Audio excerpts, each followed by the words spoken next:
വനിതാ സംവരണ ബില്ലിൽ പാർലമെന്റിൽ ഇന്ന് നിർണായക വോട്ടെടുപ്പ്. ബില്ലിനെ എതിർക്കുന്നവർക്ക് സ്ത്രീകൾ മാപ്പ് നൽകില്ല എന്നാണ് പ്രധാനമന്ത്രി നരേന്ദ്രമോദിയുടെ വാക്കുകൾ. 2029 പൊതു തെരഞ്ഞെടുപ്പ് മുതൽ സ്ത്രീകൾക്ക് ലോക്സഭയിലും നിയമസഭകളിലും 33% സംവരണം ഉറപ്പാക്കുക എന്ന ലക്ഷ്യത്തോടെയാണ് കേന്ദ്ര സർക്കാർ ഭേദഗതി ബിൽ അവതരിപ്പിച്ചിരിക്കുന്നത്. KP അഭിലാഷ് വാർത്തയുടെ വിശദാംശങ്ങളുമായി ചേരുകയാണ്. അഭിലാഷ്, 4 മണിക്ക് വോട്ടെടുപ്പ് നടക്കാനിരിക്കുകയാണ്. പ്രതിപക്ഷ പാർട്ടികൾ അവരുടെ ആവശ്യങ്ങളിൽ നിന്ന് പിന്നോട്ടില്ല എന്ന് വ്യക്തമാക്കിയ സാഹചര്യത്തിൽ ഇത് പാസ്സാകാതിരിക്കാനുള്ള സാഹചര്യം തന്നെയാണ് നിലനിൽക്കുന്നത്. എന്താണ് നിലവിൽ ലഭിക്കുന്ന വിവരങ്ങൾ? രേണുക, സാങ്കേതികമായി വനിതാ സംവരണ ബില്ലിന്മേൽ അല്ല ഇന്ന് വോട്ടെടുപ്പ് നടക്കുന്നത്. മറിച്ച് ഈ വനിതാ സംവരണ ബിൽ നടപ്പിലാക്കുന്നതുമായി ബന്ധപ്പെട്ട മണ്ഡല പുനർനിർണയത്തിന് വേണ്ടിയിട്ടുള്ള ഭേദഗതി ബിൽ ആണ് ഇപ്പോൾ പാർലമെന്റിൽ ചർച്ച ചെയ്തുകൊണ്ടിരിക്കുന്നത്.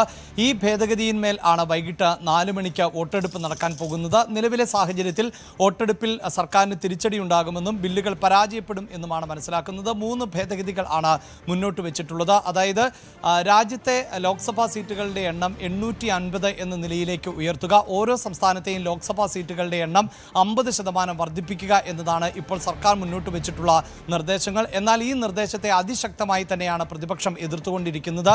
ഇന്നലെ ബില്ലിന് അവതരണാനുമതി തേടിയ ഘട്ടം മുതൽ പ്രതിപക്ഷം അതിശക്തമായും ഒറ്റക്കെട്ടായും ഈ വിഷയത്തെ എതിർക്കുന്നുണ്ട്. പ്രത്യേകിച്ച് ബില്ലിന് അവതരണാനുമതി തേടുമ്പോൾ തന്നെ വോട്ടെടുപ്പ് വേണമെന്ന് പ്രതിപക്ഷം ആവശ്യപ്പെട്ടിരുന്നു. ആ വോട്ടെടുപ്പിൽ തന്നെ 185 അംഗങ്ങൾ ആണ് ഈ ബില്ല് അവതരണത്തെ എതിർത്തത്. പക്ഷേ ബില്ല് അവതരിപ്പിക്കാൻ സഭയിലുള്ള അംഗബലത്തിന്റെ പകുതി പിന്തുണ മതി എന്നതുകൊണ്ട് തന്നെ ബില്ല് അവതരിപ്പിക്കാൻ സാധിച്ചു.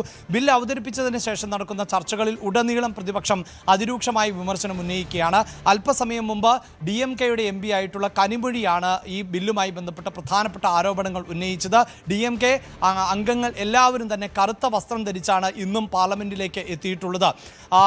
DMK MP ആയിട്ടുള്ള കനിമൊഴി പ്രധാനമായും ചൂണ്ടിക്കാണിച്ചത് ഈ ബില്ലിന്മേലുള്ള ചർച്ച ആരംഭിച്ചതിന് ശേഷം മാത്രമാണ് വനിതാ സംവരണവുമായി ബന്ധപ്പെട്ട നിയമത്തെ സംബന്ധിച്ച വിജ്ഞാപനം പുറത്തിറങ്ങിയത്. 2023 ഇത് സംബന്ധിച്ച ബില്ലുകൾ പാസ്സാക്കപ്പെട്ടത് എങ്കിലും ഈ വിജ്ഞാപനം ഇന്നലെ അർദ്ധരാത്രിയോടുകൂടിയാണ് പുറത്തിറങ്ങിയത്. അതായത് അങ്ങനെ ഒരു വിജ്ഞാപനം നിലവിൽ വരുന്നതിന് മുമ്പ്, ഒരു നിയമം പ്രാബല്യത്തിൽ വരുന്നതിന് മുമ്പ് തന്നെ ആ നിയമവുമായി ബന്ധപ്പെട്ട ഭേദഗതികൾ എങ്ങനെയാണ് പാർലമെന്റിനെ ചർച്ച ചെയ്യാൻ സാധിക്കുക എന്ന ചോദ്യം ആണ് പ്രധാനമായും സാങ്കേതികതയിൽ ഊന്നിക്കൊണ്ട് കനിമൊഴി ഉന്നയിച്ചത്. അതോടൊപ്പം തന്നെ 1976 പ്രധാനമന്ത്രിയായിരുന്ന ഇന്ദിരാഗാന്ധിയും അതിനുശേഷം AB വാജ്പേയിയുമെല്ലാം ഈ മണ്ഡല പുനർനിർണയം എന്നത് മാറ്റിവെക്കാൻ കാരണം എന്നത് ജനസംഖ്യാ നിയന്ത്രണത്തിൽ ദക്ഷിണേന്ത്യൻ സംസ്ഥാനങ്ങളാണ് അത് കൃത്യമായി പാലിച്ചത്. കേരളം, തമിഴ്നാട് ഉൾപ്പെടെയുള്ള ദക്ഷിണേന്ത്യൻ സംസ്ഥാനങ്ങൾ ജനസംഖ്യാ നിയന്ത്രണത്തെ പാലിക്കുകയും ഉത്തരേന്ത്യൻ സംസ്ഥാനങ്ങൾ അത് പാലിക്കാതിരിക്കുകയും ചെയ്ത പശ്ചാത്തലത്തിൽ ആണ് ഈ ജനസംഖ്യ ആനുപാതികമായും ഈ സീറ്റുകളുടെ വർധനവും മണ്ഡല പുനർനിർണയവും മാറ്റിവെച്ചത് എന്ന കാര്യം കൂടി കനിമൊഴി സൂചിപ്പിക്കുകയുണ്ടായി. പ്രതിപക്ഷ നിരയിൽ നിന്നുള്ള എല്ലാ MPമാരും തന്നെ ഇപ്പോഴത്തെ നീക്കത്തെ അതിരൂക്ഷമായി തന്നെ എതിർക്കുകയാണ്. നിലവിലെ പശ്ചാത്തലത്തിൽ ഈ ബില്ല് പാസ്സാക്കപ്പെടണമെങ്കിൽ 360 അംഗങ്ങളുടെ പിന്തുണയാണ് വേണ്ടത്. ഈ ബില്ല് അവതരണത്തിന് അനുമതി തേടുമ്പോൾ തന്നെ 185 അംഗങ്ങൾ എതിർത്ത പശ്ചാത്തലത്തിൽ തീർച്ചയായും ബില്ല് പരാജയപ്പെടും എന്ന് തന്നെയാണ് സൂചന.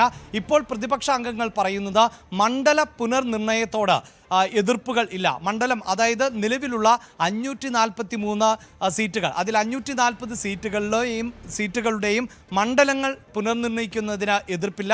മറിച്ച് 850 സീറ്റുകൾ, അത് സാങ്കേതികമായി 816 എന്നതിലേക്ക് ആയിരിക്കും സീറ്റുകൾ വർദ്ധിപ്പിച്ചാൽ എത്തുക. അങ്ങനെയുള്ള ഒരു മണ്ഡല ഏകീകരണത്തോട്, പുനർനിർണയത്തോട് യോജിക്കാനാവില്ല എന്ന് തന്നെയാണ്. അങ്ങനെയെങ്കിൽ അത് വോട്ടിനിട്ട് പരാജയപ്പെടും. പക്ഷേ ഇവിടെ എടുത്തു പറയേണ്ടത്, സർക്കാരിനെ സംബന്ധിച്ചിടത്തോളം ഈ 540 ലോക്സഭാ സീറ്റുകളിലുള്ള മണ്ഡല പുനർനിർണയം എന്നത് വോട്ടിനിട്ട് വിജയിപ്പിക്കാൻ താല്പര്യമില്ല. മറിച്ച് 816 സീറ്റുകളിലേക്ക് എന്നത് തന്നെയാണ് സർക്കാരിൻ്റെ ലക്ഷ്യം. അപ്പോൾ മാത്രമാണ് ഭരണഘടനാ ഭേദഗതിയായി അത് മാറുകയുള്ളൂ. അതുകൊണ്ട് തന്നെ ഈ ബില്ലിന്മേൽ ഏതെങ്കിലും തരത്തിലുള്ള മാറ്റത്തോടു കൂടിയുള്ള വോട്ടെടുപ്പ് പ്രതീക്ഷിക്കേണ്ടതില്ല. സർക്കാർ എന്താണോ വിഭാവനം ചെയ്യുന്നത്, അവതരിപ്പിച്ചത്, അതേ നിലയിൽ തന്നെയുള്ള വോട്ടെടുപ്പാണ് നടക്കാൻ സാധ്യത.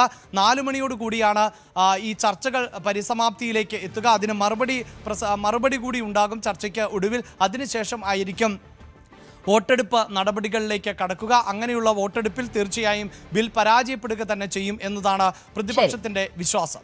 KP അഭിലാഷാണ് വിവരങ്ങൾ നൽകിയത്. കൂടുതൽ വാർത്തകൾക്ക് News 18 Keralam YouTube channel subscribe ചെയ്യുക.